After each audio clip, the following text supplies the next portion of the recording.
The Trojan War is one of the most legendary conflicts in human history. A war fought not only with swords and spears, but also with passion, pride, and the will of the gods. For centuries, poets have sung of Helen's beauty, Achilles' wrath, and the burning of Troy. But what truly happened in that fateful war that still fascinates us after 3,000 years?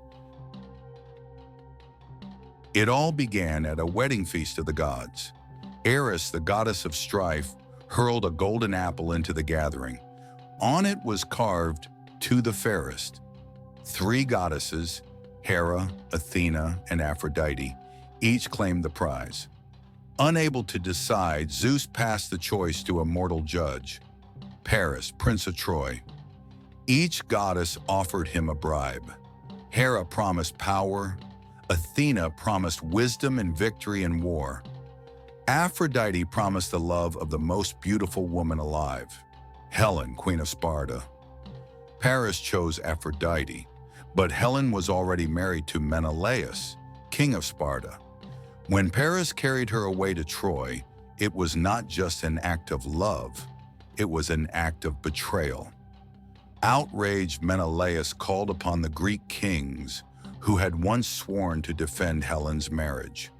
Among them were heroes like Odysseus, Ajax, and Achilles. Soon 1,000 ships sailed eastward across the Aegean Sea.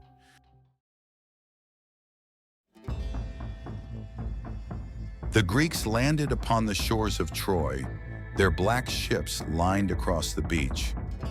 The leader was Agamemnon, brother of Menelaus, who commanded the host.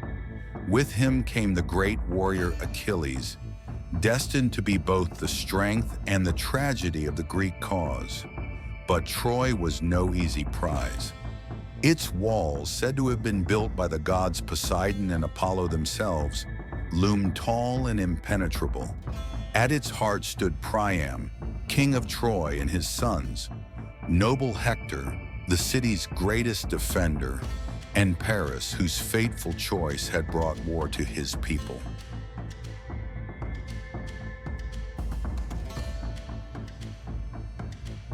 For years, the Greeks and Trojans clashed outside the city walls. Neither side could gain the upper hand.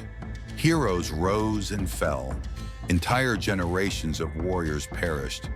Some stories tell of gods themselves descending into battle, Athena aiding the Greeks, while Aphrodite and Apollo shielded the Trojans. The war dragged on, becoming as much a tale of endurance as of strength.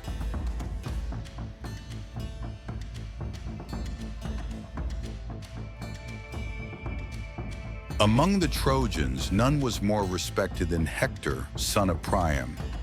Unlike Paris, who fought for passion, Hector fought for duty.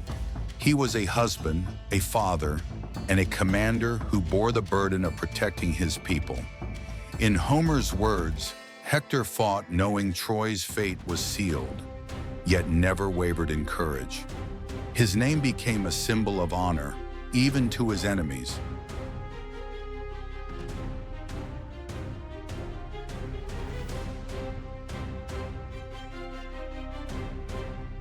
But if Hector was Troy's greatest hope, Achilles was Greece's deadliest weapon.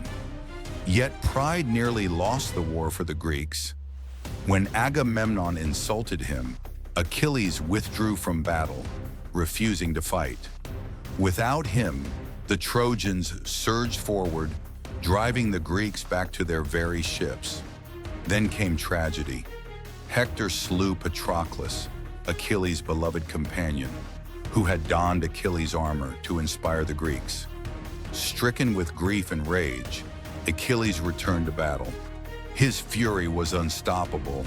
He cut down Trojan after Trojan, until at last he faced Hector himself outside the gates. Their duel was swift and brutal. Achilles struck Hector down, then, in his rage, desecrated the hero's body, dragging it behind his chariot for all Troy to see. Even the gods were said to weep at such cruelty.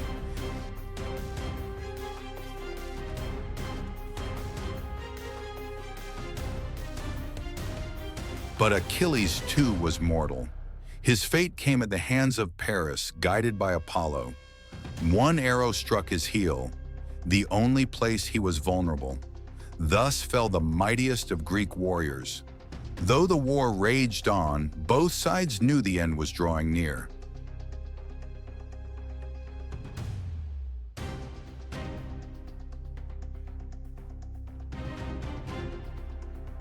Throughout the war, the gods themselves shaped the conflict. Athena whispered strategies into the ears of Greek generals. Hera stirred discord. Apollo unleashed plagues and guided arrows. Poseidon shook the earth in fury. The Trojan War was as much a battle of heaven as of earth, a struggle where human pride intertwined with divine will.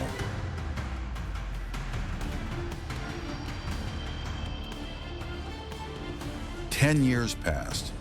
Both armies grew weary, their numbers thinned by disease, hunger, and endless combat. Troy's once great allies were scattered. The Greeks, desperate to end the war, turned not to strength, but to cunning. And so Odysseus devised the plan of the Trojan horse. The sack of Troy, through trickery and betrayal, would bring the war to a close. Yet its stories lived on, immortalized in Homer's Iliad and later in Virgil's Aeneid. From the love of Helen to the wrath of Achilles, from the honor of Hector to the cunning of Odysseus, the Trojan War gave the world a tapestry of myth that continues to shape our imagination. But was it history or legend?